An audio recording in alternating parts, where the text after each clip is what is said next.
جن لوگوں نے سوال کیا ہے، جس نے بھی سوال کیا ہے، اس کا مقصد یہی تھا کہ یہاں سے کیونکہ پیغمبر نے پہلی بار بیان کر دیا کہ نہیں کر دیا، بیوت الانبیاء، انبیاء کے گھر، بھائی شہزادی فاطمہ زہرا سلام اللہ علیہ کا گھر اور مولا علی کا گھر کس اعتبار سے اس میں شامل ہو سکتا ہے؟ جب آپ نے کہتے ہیں بیوت الانبیاء، انبیاء کے گھر، تو یہ گھر تو نکل گئے نا، باہر ہو گیا نا، مساجد میں سے تو آیا نہیں۔ تو پوچھنے والا پوچھنا چاہیے، نہیں پوچھ رہا ہے کہ ان گھروں میں سے ہے کہ نہیں ہے، وہ پوچھنا چاہ رہا ہے یا رسول اللہ آپ بھی تو نبی ہیں، یہ جو گھر ہے یہ آپ کا گھر ہے یا آپ کی زوجات کا گھر آپ کا گھر ہے؟ اب پیغمبر اسلام نے تصدیق کی، نعم یقیناً یہ بھی انہی گھروں میں، نعم من افضلها۔ آپ نے کیا فرمایا؟ ان انبیاء کے گھروں میں کی بنسبت سب سے زیادہ فضیلت والا یہ گھر ہے۔ کچھ سمجھ میں آیا؟ باقی انبیاء کی کیا حیثیت ہے بنسبت پیغمبر اسلام کی؟ جناب آدم، جناب نوح، جناب شیس، جناب یعقوب، جناب یوسف، جناب ابراہیم، جناب موسیٰ، جناب عیسیٰ، جتنے بھی انبیاء اس دنیا میں تشریف لائے ہیں، ہم پیغمبر اسلام کو کیا کہتے ہیں؟ سید الانبیاء، افضل المرسلین۔ عزیزان گرامی، خانہ علی و فاطمہ علیہ السلام کو سب سے زیادہ فضیلت والے گھروں میں سے قرار دینا اس بات کی دلیل ہے کہ چونکہ انبیاء کی فضیلت وہ نہیں ہے جو میری فضیلت ہے، لہذا ان کے گھر کی فضیلت بھی وہ نہیں ہوگی جو علی و فاطمہ کے گھر کی فضیلت ہے، کیونکہ جب میں سب سے زیادہ فضیلت والا ہوں تو یہ گھر جو میرا گھر ہے اس کی فضیلت ان گھروں سے بھی زیادہ ہے۔ صلوات پڑھے محمد والے محمد، اللہم صلی علی محمد وآل محمد۔ کائنات میں سب سے زیادہ فضیلت والا، سب سے زیادہ بولا اور اس لائق کہ اس میں تذکرہ پروردگار کیا جائے، وہ کس کا گھر ہے؟ علی و فاطمہ۔ اچھا آئیے عمومی صفت ہو، ہم سے کیا کہا جاتا ہے کہ آپ نے ان کی پیروی کی، ان کی پیروی نہیں کی، ان کی پیروی کی اور ان کی پیروی نہیں کی، تو سب سے پہلا موہا تجارت والے پہ آ جاتا ہے۔ کیا اعلان ہوا کہ تصویر کرنے والے وہ افراد ہیں لا تلہیہم تجارت وربح عن ذکر اللہ، کہ اللہ کے ذکر سے ان کو نہ تو تجارت غافل کرتی ہے اور نہ ہی خرید و فروخت میں کسی بھی قسم کا معاملہ ہو، یہ غافل نہیں ہوتے پروردگار عالم کے ذکر سے، نماز و زکوٰۃ کی ادائیگی سے۔ اب عزیزان گرامی، جن کی پیروی کا اور جن کے چھوڑ دینے کا ہمارے اوپر طعنہ دیا جا رہا ہے، ان کی تو حیثیت تو ہم سورہ جمعہ میں ہر جمعہ میں جمعے کے دن پڑھتے ہیں، وَإِذَا رَأَوْا تِجَارَةً، گفتگو تجارت کی ہو رہی ہے نا، تجارت ذکر پروردگار سے غافل نہ کرے، خرید و فروخت، نماز و زکوٰۃ کی ادائیگی سے بے خبر نہ کرے، غفلت نہ برتنے دے۔ اب یہاں پہ اعلان ہوا وَإِذَا رَأَوْا تِجَارَةً أَوْ لَهْوًا انفضوا إِلَيْهَا وَتَرَكُوكَ قَائِمًا، یہ لوگ جو آپ کے سامنے بیٹھے ہوئے ہیں جب یہ تجارت دیکھتے ہیں، وَإِذَا رَأَوْا تِجَارَةً، جب کوئی تجارتی قافلہ دیکھتے ہیں یا کوئی لہو و لعب کا سامان دیکھتے ہیں، کھیل کود کا سامان دیکھتے ہیں، تو یہ ادھر مائل ہو جاتے ہیں اور وہاں چلے جاتے ہیں اور آپ کو تنہا کھڑے ہوئے چھوڑ دیتے ہیں۔ وہاں بھی تجارت، یہاں بھی تجارت، لیکن افراد میں زمین و آسمان کا فرق ہے۔ آپ مجھے یہ بتائیں کہ وہ لوگ جو بیٹھ کے جمعے کے دن خطبہ سن رہے تھے وہ کون لوگ تھے؟ یہودی تھے، عیسائی تھے، مجوسی تھے، کیا تھے بھائی وہ؟ آپ کہیں گے مسلمان، میں کہوں گا صف اول کے مسلمان،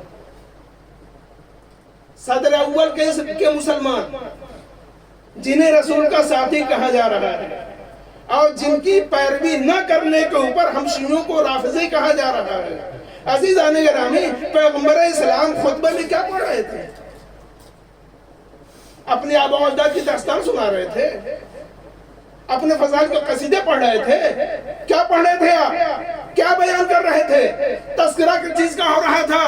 تذکرہ توحید کا ہو رہا تھا، عدالت کا، نبوت کا، امامت کا، قیامت کا، شریعت کا، دین کا، اسلام کا، نماز کا، روزے کا، حج کا، خمس کا، جہاد کا، امر بالمعروف کا، حقوق العباد کا، بندوں کے حقوق، پروردگار عالم کے حقوق، یہی سب کچھ تو بیان کر رہے تھے نا۔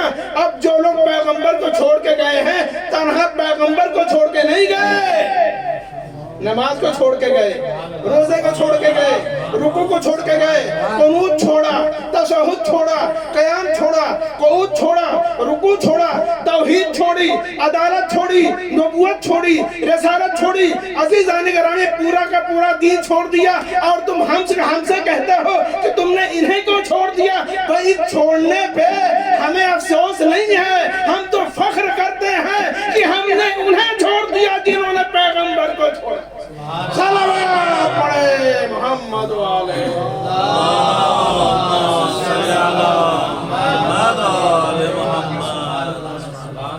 اور عزیزان گرامی ہم نے پکڑا ہی کب تھا تو چھوڑنے کی بات ہے۔ بھئی چھوڑنے کی بات تو وہاں ہوتی ہے نا جہاں پہلے پکڑے ہوئے ہوتے، ساتھ اختیار کیے ہوتے، ساتھ پکڑے ہوں۔ ہم نے پکڑا ہی کا وجہ چھوڑنے کا مسئلہ پیش آئے۔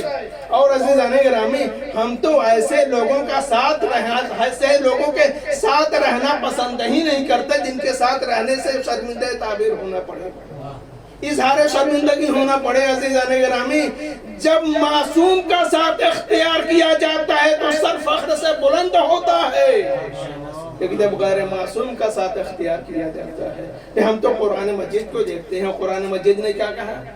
وَكُونُوا مَعَ الصَّادِقِينَ، سچوں کے ساتھ ہو جاؤ، یہ کہا ہے نا۔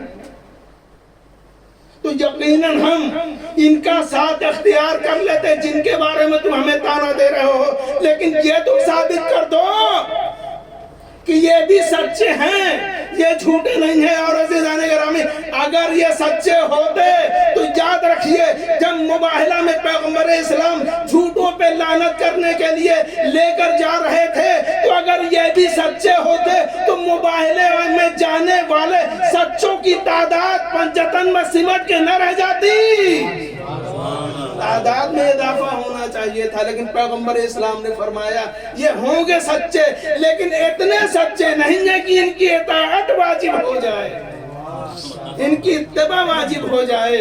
ہم تو ان سچوں کا ساتھ اختیار کریں گے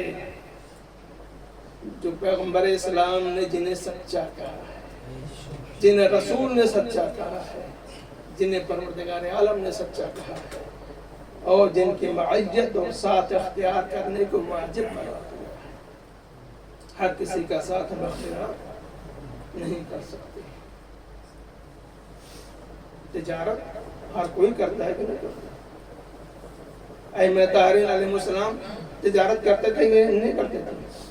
کرتے تھے، لیکن تجارت کے ساتھ ساتھ پروردگار عالم کو بھی یاد رکھنا۔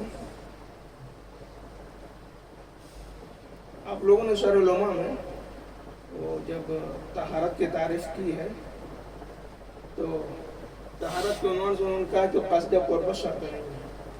کہ اگر ہم کپڑا دھل رہے ہیں، کپڑے میں نجاست لگی ہے اور ایک ہی لباس ہے ہمارے پاس، تو اس کپڑے کا دھلنا واجب ہے کہ نہیں ہے؟ کیونکہ نماز تو پڑھنا ہے نا، نماز واجب ہے، ایک ہی لباس ہے ہمارے پاس اور ہم کیا کر رہے ہیں؟ دھلنا واجب ہے۔ صلوات پڑھے محمد و آل محمد۔ اللہم صلی علی محمد و آل محمد۔ اس لباس کو پاک کرنا واجب ہے، لیکن اس واجب کی ادائیگی میں قربتاً اللہ کے شرط ضروری ہے نہیں نا۔ اگر آپ نے نماز پڑھی، پوری آپ نے نماز پڑھ لی، لیکن آپ نے قربتاً اللہ کی نیت کی ہی نہیں، نماز ہوگی کہ نہیں ہوگی؟ نہیں ہوگی بھائی۔ تو سب سے پہلے شرط ہے تکبیرۃ الاحرام کہنے کے سے پہلے کیا کرنا ہوتا ہے؟ نماز ظہر پڑھتا ہوں 4 رکعت واجب قربتاً اللہ۔ کسی نے یہ نیت نہیں کہ میں اللہ سے قریب ہونے کے لیے نماز پڑھ رہا ہوں، نیت اس نے کی ہی نہیں، پوری نماز پڑھی، ساری شرطوں کے ساتھ سب کچھ صحیح ہے، وضو بھی صحیح، لباس بھی پاک، جگہ بھی مباح، لباس بھی مباح، سب کچھ ہے، لیکن ہم نے اللہ سے قریب ہونے کی نیت کی ہی نہیں، نماز ہوگی کہ نہیں ہوگی؟ نہیں ہوگی۔